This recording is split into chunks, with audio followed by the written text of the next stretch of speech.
ఎడారిలో సెలయేర్లు జూలై 9. ఇబ్బంది కొలిమిలో నిన్ను పరీక్షించి తిని నా నిమిత్తమే అలాగు చేసేదను. యెషయా గ్రంథము 48:10.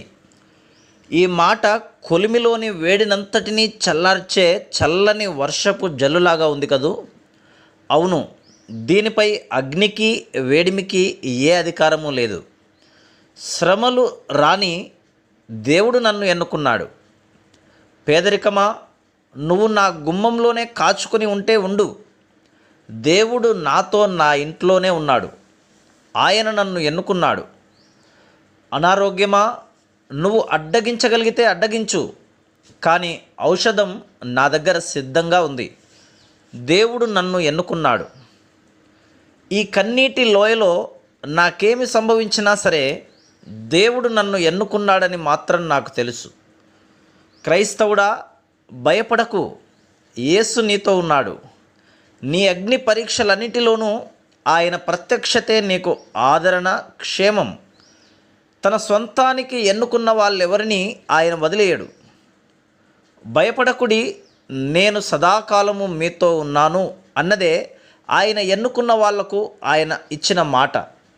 ఇబ్బందుల కొలిమిలో వాళ్ళకిదే ఆదరణ.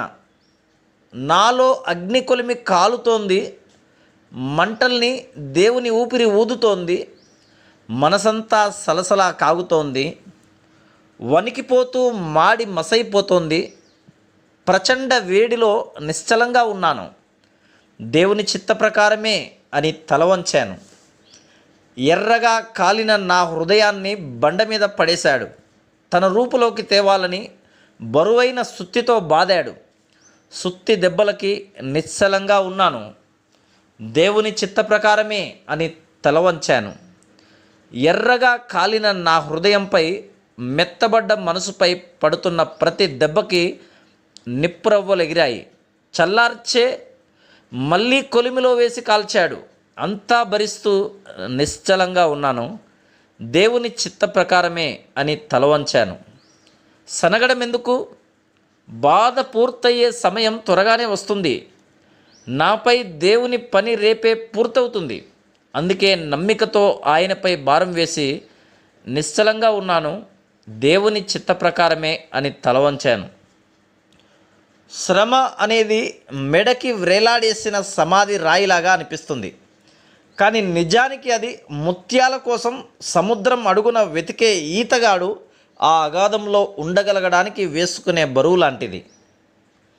Praise the lord.